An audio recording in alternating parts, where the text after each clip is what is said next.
You know that feeling, that sick at your stomach, like you just have like a bad feeling in the pit of your stomach.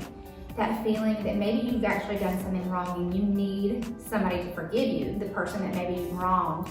You need forgiveness, and you're just hoping like, what if they don't forgive me? And what if they're just really mad?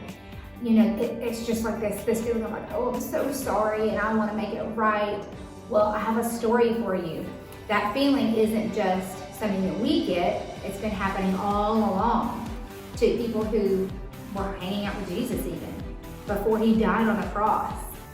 This book is called The Friend Who Forgives, because we all mess up and we all need forgiveness. A long time ago, there was a man named Peter who was best friends with Jesus. Can you imagine? Peter was a fisherman. He was strong and brave, but he often said the wrong thing. Do you ever speak before you think? That's what Peter did. I know I do that sometimes. Again and again and again. Peter loved fish. In fact, one day he and Jesus had fish for breakfast. Fish for breakfast? That's weird. But we will save that part for the story at the end. On the day when Jesus first called Peter to follow him, can you guess what Peter was doing?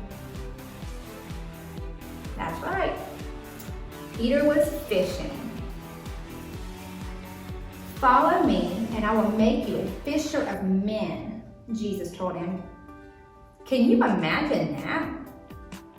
Peter fishing for men? He's got a net right here with a bunch of men inside of it. Like Peter's thinking, what in the world, fishing for men? Jesus explained that just as Peter liked to search for fish, Jesus had come to search for people who needed forgiveness.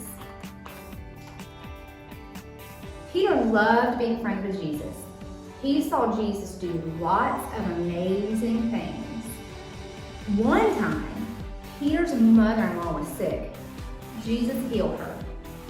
Another time, Peter was about to drown in a storm. Jesus saved him. Slowly, Peter realized that Jesus was more than a friend. He was God. He would never let Peter down. But sometimes Peter let Jesus down. Like the time Jesus explained to his friends that he had to die on the cross, but that he would come back to life to offer forgiveness. All of you will run away. You're going to say you're not my friends, Jesus said. Peter spoke up right away. I will never do that. But Jesus told him, before the rooster crows in the morning, you will say 3 times that you're not my friend. I would never do that. Jesus is my best friend, Peter thought. When soldiers came to take Jesus to the cross, Peter pulled out his sword to stop him. Put your sword away, Peter, Jesus said. My Father says this must happen. Jesus let the soldiers take him to a courtyard to stand trial. Peter followed from far away. Aren't you one of Jesus' friends? A young girl asked as she opened the gate for Peter to enter into the courtyard. What do you think Peter said? No, I don't know Jesus. It was a cold night, so Peter walked over to a fire where some people were warming themselves. Aren't you one of Jesus' friends? Someone asked Peter. What do you think Peter said? I don't know Jesus. Then someone else stepped forward and looked closely at Peter. Yes, you're one of Jesus' friends, aren't you? He said. What do you think Peter said? No, I don't know Jesus. Right then, At that very moment, a rooster crowed. Jesus turned around and looked straight at Peter. Then Peter remembered that Jesus had said, "Before the rooster crows, you will say 3 times that you are not my friend." Peter was so sad. He knew he had failed Jesus again and again and again. He didn't just need to find other people who needed forgiving. He needed forgiving too. Peter felt terrible. He ran out of the courtyard and he cried and cried and cried. Peter had let his best friend down. And now it was too late because the soldiers had taken Jesus away to be killed. But Peter didn't stay sad because Jesus didn't stay dead. 3 days later was the first Easter Sunday when Jesus came back to life to offer forgiveness. But would he forgive Peter for failing so badly 3 times? One day, Jesus went looking for Peter. Where do you think Jesus found him? That's right. Peter was fishing. Jesus called to them from the beach. Peter jumped out of the boat and he started swimming. He rushed to the beach to see Jesus. And this is where Jesus and Peter had fish for breakfast. Fish for breakfast.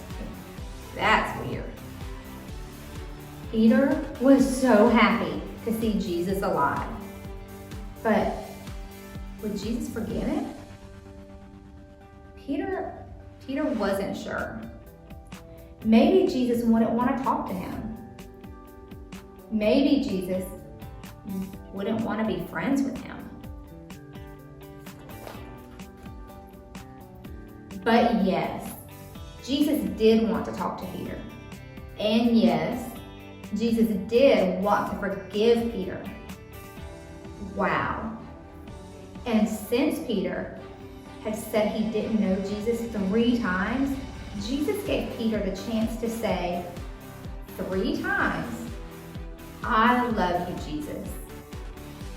That's how Peter became a forgiven fisher of men.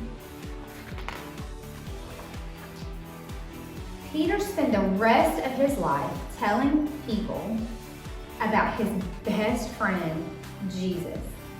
He told them that if they put their trust in Jesus, he would forgive them again and again and again. That's because Jesus was Peter's best friend. He forgave him again and again and again.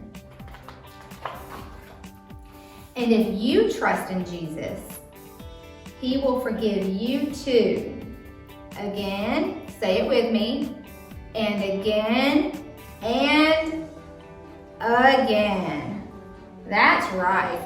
Jesus came here so that we could all be forgiven. Remember, he was a fisher of men. He was looking for people to forgive. Well, I know one thing. There was only one person who ever was on this earth that never needed forgiveness because he didn't do anything wrong, and that was Jesus. And he came so that we could be forgiven. That's pretty good news because just like Peter, we mess up again and again and again. But Jesus will forgive us again, that's right, and again and again. Always. When we put our trust in him, we are forgiven again and again and again. And that's good news, and we should be a fisher of men and tell everybody too. Jesus is my best friend and he'll forgive you, I know, again and again and again. We'll see y'all next week.